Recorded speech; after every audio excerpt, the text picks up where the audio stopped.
Hi, good evening, everyone. Hello. Welcome to Willingness Wednesday. I am your coach, BVon Squires, and tonight we are sponsored by Source. I am so happy to see you all tonight. I'm very excited about today's message as we continue to talk about emotional intelligence. But before we get any further in, I just want to say thank you. Thank you, thank you, thank you. If you are new to this Willingness Wednesday, I hope you hear something that will inspire you and intrigue you enough that you want to come back next week and spend more time with us here on Wednesday night at 7:15 p.m. And if you are returning, you know I could not do this without you. I appreciate your love and support. Thank you so much for returning. Okay, so you guys know we have been going over. Some of you know, and some of you are new. And so, for the ones that are new, I'm going to do a little recap for us so that everyone's on the same page. I want everyone to be able to have the same opportunity to understand and get this information, and it actually builds upon itself. We started a few weeks ago with Stephen Covey's 7 Habits of Highly Effective People. And then we rolled over into emotional intelligence. And last week was just so amazing. It was just so awesome because I had a personal story that I shared with you guys and how I applied the habits 1 through 5, 6 and 7, and also the emotional intelligence to my situation. It was such an honor to be able to bring that personal story to you and talk to you about how I got through it because I am a human. I am a coach, yes, and I'm highly effective, but I am human. So here we go. Last week, well, no, I won't do that. What I will do is I will start with the components of the emotional intelligence. The first component is self-awareness or metacognition. And what that means is that I have the ability, someone has the ability, you have the ability, that's it. You have the ability to identify your feelings, right? Identify your feelings and your moods, and then the ability to think about the mood that you're actually experiencing. And so the neocortex has to come into play so that you're able to name that emotion so that it can be identified. And then once it's identified, well, then, you have something to work with. However, there's this pesky part of our brain on the right side of our brain called the amygdala. And this amygdala loves to jump in and save us from harm. It wants to jump in and prepare us for fight or flight when we're not even in any danger, not any real danger anyway. And so what happens is the amygdala is triggered by the charged emotions and then takes over and says, okay, I'm taking over from here. I've got this. Don't you worry. I've got this. You're not gonna hurt. You're not gonna look bad. You're not gonna sound bad. I got this. But the thing about it is, once the amygdala takes charge of your emotions, you're in your subconscious mind. There you are in your subconscious mind. You're more than anything just going through the motions of life, not really feeling any fulfillment, not really making any total progress, just going through the motions. A lot of times we don't even realize that we've been hijacked by the amygdala because it happens so instantly.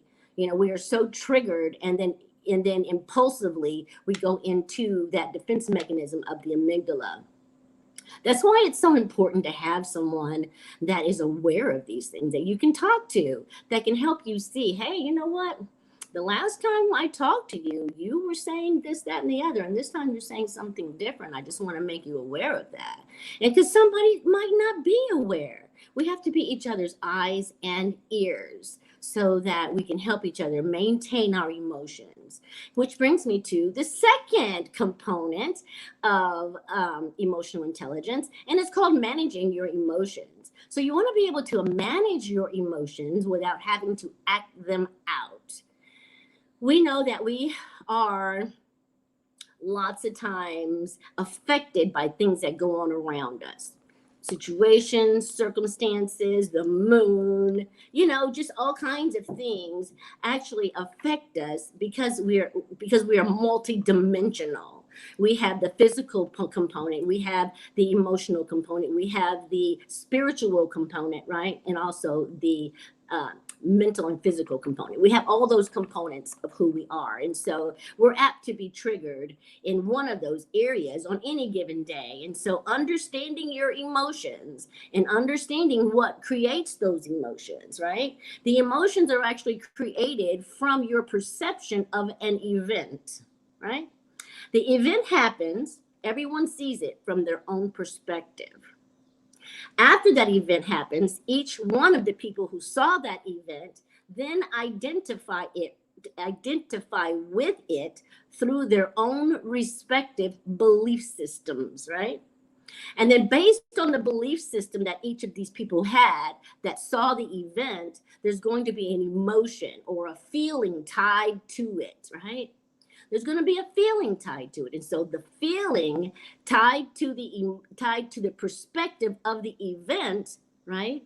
And then we repeat it over and over and over again. That's what creates our strong emotions. That's what creates our core emotions. Those emotions that we feel over and over and over again become our core emotions. Those emotions that we go to, our go-to emotions. You know, you wonder why people can go from 0 to 60 seconds and it's on and popping. It's because they have already ingrained that emotion into their core emotions that they have available. Right? The body and the mind don't even have to think twice. They just jump right into the core emotions. And that's why it's so important that we dispel any of those faulty belief systems so that when an event happens, we're able to see it from a healthy perspective so that we don't end up creating charged emotions and repeating them, creating then that core emotion that's always there to take its place, whether we want it to or not. And the reason I say that is because we want to spend as much time as we can in our conscious mind, but when we are triggered and that amygdala takes over, there we go into the subconscious mind. And I need to remind you that 97% of your day, of the average person's day is spent in autopilot. It's spent in subconscious, right? Which is kind of sad because the subconscious is only regurgitating old information. It's not giving you anything new. You know what I mean? It's just rolling off of old situations, rolling off of old behavior, old feelings, old emotions that might not even fit who you are today. That's why it's so important to talk to someone like me, your coach, so that we can go back and look at your belief systems to make sure that the perception you have today and the identification you have today is what represents who you are authentically in this moment in time. Okay. All right, so the next thing I want to tell you is about the self-motivation third component. The third component of emotional intelligence is self-motivation, right? Self-motivation. We talked about that last week. It's so important to be able to motivate yourself, but first you have to know who you are. You have to be able to get with that self-awareness piece and find out who you are. You have to get with that private victory piece and become proactive, right? You have to become a leader of your own life and then a manager of your own life so that you have something to bring to others, right? So that you are able to self-motivate. What I had to do, and this is what I explained last week, was so profound. I was feeling unmotivated. And so what I had to do was go back to some of my old achievements. I pulled out my resume and I looked at my resume. I updated my resume. And after looking at it and updating it, I was so charged by all the energy that I left in those places. You know what I'm saying? It's like I still have a legacy of energy in those places. And so I went back to each one of those positions that I was in, looked at each one of these certifications that I had gotten, looked at every degree that I earned, and I remembered the struggle, and I remembered the fun, and I remembered the joy and the celebration once I finally crossed over that stage. That is something that no one can ever take from you, and it's always available for you if you're feeling low in your energy. Okay, so the other thing I want you to know is that before you can learn how to self motivate, right, you have to be able to go, you're going to have to be able to go to your higher source. I don't know what you call your higher source, and I don't care what you call your higher source as long as you have a higher source. A higher source, a higher power, a God, a supernatural something that you are able to connect with, that's going to bring power into your life, that is going to be able to motivate you when you need to be motivated. See, God showed me last week an analogy of an Excel spreadsheet of how He is the source tab, and then all the other tabs are who we are, our mental, our emotion, our physical, and our spiritual. And so when something's going on with the workbook, we have to go back to the source tab, the source. Everything leads back to the source so that we're able to find out what's going on with the rest of the tabs, with the rest of us, right? Okay. All right, guys. And so I just want to let you know that if you want to learn more about this information that I shared with you already, you are welcome to call me. I know it's a lot. We have really been doing a lot of work here, because we're not just effective people, we're highly effective people, right? Always striving for solutions, always looking forward for the next opportunity to grow, always looking forward to the next opportunity to learn some new information. Those are highly effective, proactive people, and that's who you guys are. And so that's why we go over these challenging type conversations, because guess what? You're not going to have them anywhere else. Where else are you going to have this kind of a conversation? It's not going to be at school, and it certainly won't be at the dinner table. You have to come here so you can have fun with me, and so that I can pour into you, so that you can grow, right? And so that you can widen and become more comprehensive as an individual. If you'd like to reach me, you can call me at 317-721-4354. 317-721-4315. I do apologize. And you can also email me at b.vonsquires@gmail.com. All right, so we're going to move on into what we're here to talk about, which is emotional intelligence. This is the fourth component of emotional intelligence. It's called empathy, right? It's called empathy. Now, empathy is a wordless language that allows us to connect with each other through our emotions. Well, I do apologize. Okay, so back to what I was saying before I was so rudely interrupted by that phone. Okay, so the wordless language, right, that allows us to connect with each other through our emotions. This is what empathy is. A lot of people want to sometimes get it confused with sympathy. Sympathy is when you're sorry for someone, you're offering condolences, for something that has happened. Empathy is where you're taking your time to get to know another individual. You're taking your energy and you're putting it aside so that you can walk a mile in someone else's shoes. Now, that is true empathy. How else will I understand where you come from? How else will I understand what you suffer with if I don't first walk a mile in your shoes? And that's what I'm so grateful for, all of the experiences that I've had over life. Not all of them have been nice. Trust, they have not.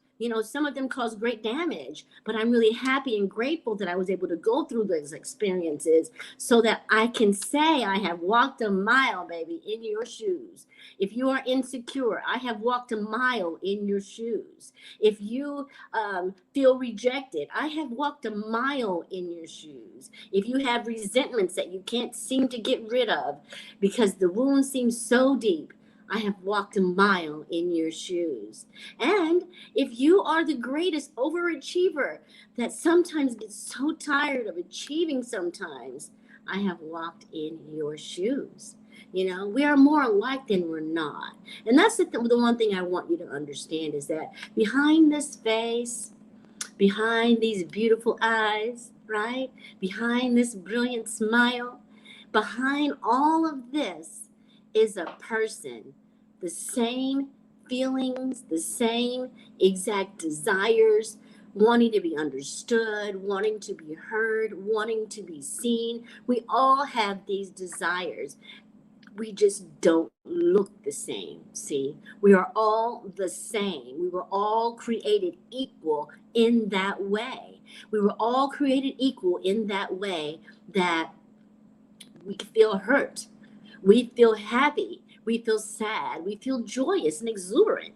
We experience all the same emotions, right? We just may not experience them from the same situations and circumstances, but we are so much more alike than we are different. See, so that's what I want to help you remember as you move into this fourth component of empathy. I want you to understand that everyone wants to be accepted, everyone wants to be received well.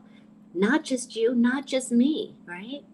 When I was thinking about this empathy, God showed me, He showed me a bedrock.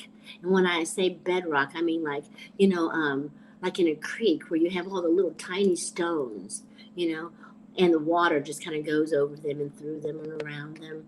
God was showing me that in a form of the bedrock, right, for empathy.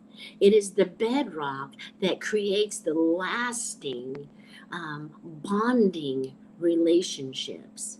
And then he showed me, because I wondered, well, if it's a foundation, then why didn't you just show me concrete slab, you know, cut and dry concrete slab, foundation? And he's like, no, because not every bedrock is the same. Therefore, not every connection that you have with another individual is going to be the same as you had with the last individual. Because each of these little stones in the bedrock represents a person, right? And so all these little stones, and then the water that he was showing me that was running through them and running over them was the empathy. Oh, it was just beautiful. And what he's showing me is that empathy is like fluid. Empathy has the ability to recede into those smallest, tiniest, littlest, darkest, insecure places that we have. Most of us have built our lives up really wonderfully with all kinds of wonderful things, achievements, all kinds of goals, all kinds of material possessions, family, all kinds of things, right? All those things in your life represents the little pebbles and the rocks, right? And so there's so much, all the little roles that you play: grandma, mom, sister, teacher, wife, confidant, friend. You have so many different roles, and this is all about the bedrock. See, he was showing me that this bedrock is so personal. It is so personal to the connection, and that's what makes empathy so special, because you have to care about that individual. You have to practice being open-minded enough to actually hear and consider what another person is saying without even thinking about how you're going to respond, right? You have to be able to just sit and listen, which is a gift. Not everyone can do that. Trust, that's only for the highly effective people that can listen for empathy, right? We listen with our eyes. We listen with our ears. We listen with our hearts. We listen through our own experiences that identify with the person that is speaking to us. This is what empathy is all about. Having empathy makes you a highly effective person, because you have the ability then to connect to people through their emotions, even when they're trying to hide them. Because body language, I can see what you're not saying, right? I can see what you're not saying. I can see what you're not saying. People wear all kinds of masks. You know what I'm saying? There are all kinds of situations and circumstances. But when you have emotional intelligence, you're able to go in, right, with your personal victory, being all proactive, looking for solutions, right, being the leader of your life and beginning with the end in mind. You can bring all of these things to the table, right? And then you start putting the first things first, And then you come in with that win-win, mindset, putting everyone at ease, right? Emotional intelligence is probably one of the greatest components of, empathy is probably one of the greatest components of emotional intelligence in my book. But okay, I hope I was able to give you something here, that can help you understand emotional intelligence. Trying to see if there's anything else that I needed to say to you about this. I don't think so. But what I do want to let you know is that if you have any questions about anything that I've said tonight, if you're confused about emotional intelligence and why it is so important, I hope I covered that for you tonight. Having a healthy emotional or a high emotional intelligence means that you have the ability to have wonderful relationships, and that you are the kind of person that someone would want to be friends with. You are definitely a winner.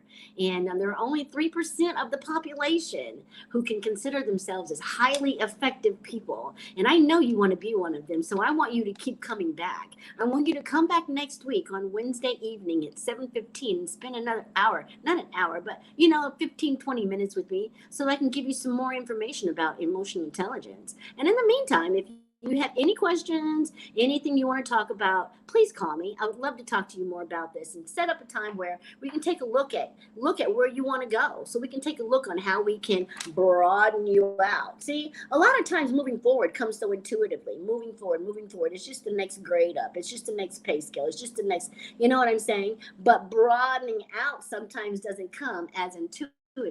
And that's what I'd like to help you to do. I'd like to help you to broaden yourself out so you can become not just effective, but highly effective in your jobs, highly effective in your home, highly effective in your life, in your overall life, goals you want to achieve, and all those sorts of things. I want you to know that I believe in you and I'm here to help you. Okay, that's going to do it for me this evening. And in the meantime, I am going to ask God to bless you real good. And I can't wait to see you again next week. And if something I said today resonated with you, please like, share, and subscribe. I'd love for your friends to be able to hear all of this wonderful information as well. All right, I love you guys, and I'll see you again next week on Willingness Wednesday. Grateful to be your coach. Bye.